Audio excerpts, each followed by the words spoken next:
Welcome back to my channel, Glitter Babes. You guys are showing out on that last video. If you have not checked out my DIY A Night in Paris headboard, please check that out now. Today I'll be creating wall art using foam boards and Good Stuff foam from Home Depot. I'll be taping a total of 4 foam boards together, and this will be the base of the frame.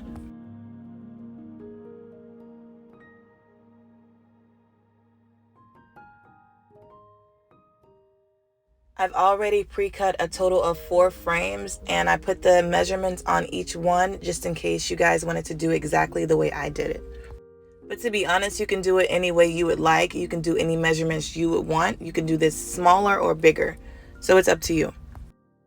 I'm going to first be taking my biggest frame and tracing it on opposite sides of each side of the board.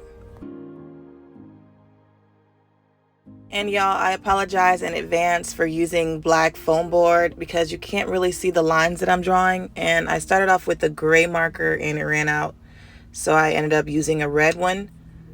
But you can see the lines, you just have to look really closely. And I'm going to give you a close-up when I'm done sketching everything out. So I'll try to explain this the best way I can. All I'm doing is taking the squares and rectangles that I've already pre-cut, and I'm just overlapping them and creating like a maze. And I'm tracing these rectangles on opposite sides. So if I put one on the upper corner on one side, I'm going to trace it on the lower corner on the opposite side. And I traced a total of 4 of the biggest rectangles that I had.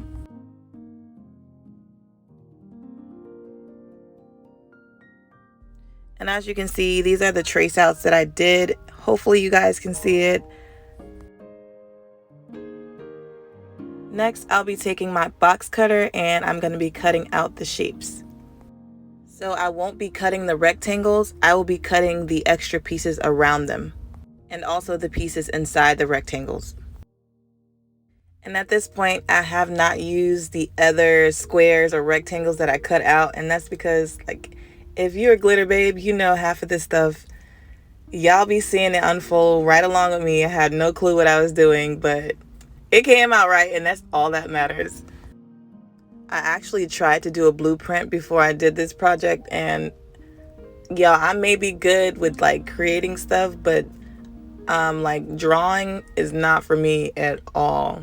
If I don't have a ruler or anything,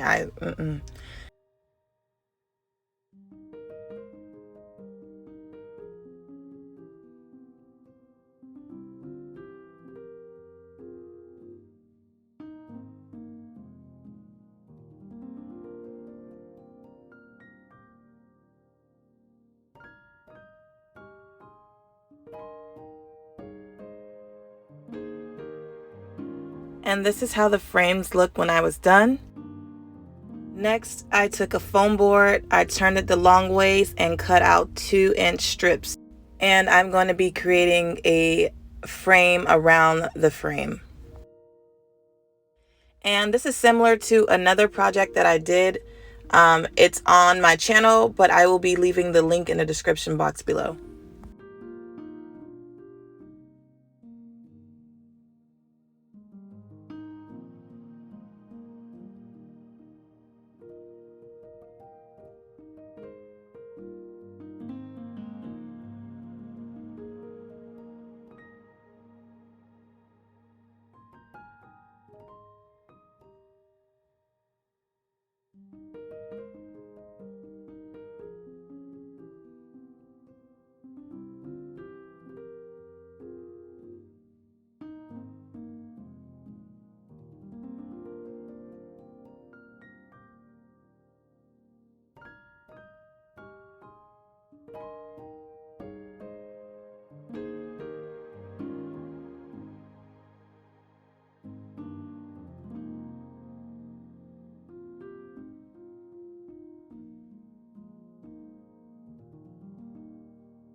And after I'm done with this frame, I'll be doing the other 2 frames as well.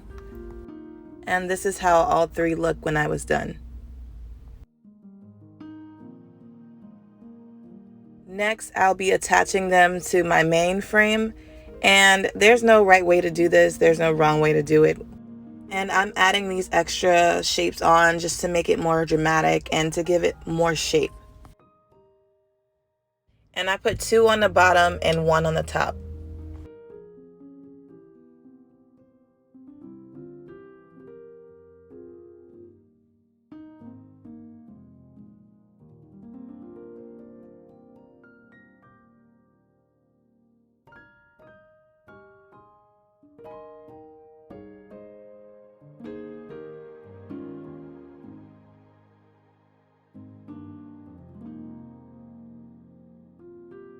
And this is how it looked when I was done.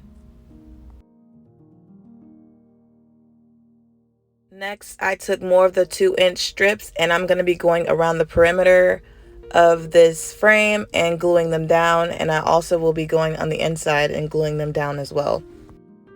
So every side and corner should be covered with the foam board. And y'all, this project is super easy. I can't see you guys going wrong on this.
Next, I'll be taking this drop cloth that I got from the Dollar Tree, and I'm just going to cover the floor with it just in case some of this foam seeps out. And this is Gaps and Cracks with Good Stuff from Home Depot. So I'm just going to be going from side to side, shaking the can as I'm spraying.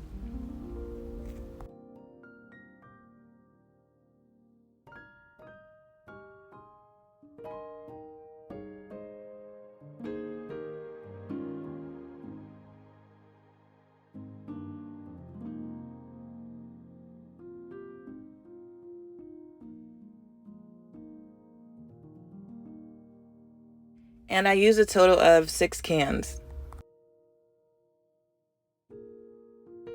By the way, I had to add this in here because I forgot to add it at the end, but you can hang this wall piece on your wall by using double-sided tape, or you can glue on hooks. And you want to make sure that the foam is all the way at the top, because once it dries, it's going to puff up a little bit more. And I wanted it to dry and seep over the cracks. As you can see, you can no longer see those divisions. And honestly, I would recommend just spraying over those divisions in the beginning anyways, so you don't have to worry about them being covered or not. Lastly, I'll be taking this metallic finish spray paint and I'm going to just spray the whole piece. And let me just say, this silver on this video does this piece no justice. It's so freaking beautiful. And here's the final results. I am so in love with this piece. It's so unique. I love the shapes. And it kind of looks like it's metal, but it's not. And it's very lightweight since we use foam instead of any heavy duty metal. I hope you all enjoyed this DIY, and hopefully it was easy enough for some of you to recreate it. Please remember to like, comment, and subscribe. Stay safe, glitter babes, and I love you all. Peace.